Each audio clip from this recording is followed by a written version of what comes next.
Hello दोस्तों, स्वागत है आपका मेरे पहले ब्लॉग में।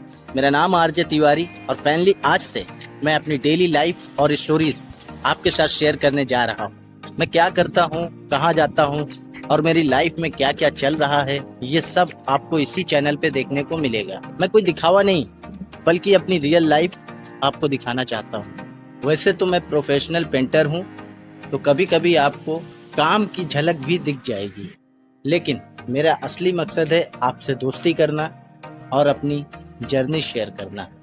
तो बस तैयार हो जाइए एक नए सफ़र के लिए। अगर आपको मेरा अंदाज अच्छा लगे तो चैनल को सब्सक्राइब करके मेरे साथ जुड़ जाइए।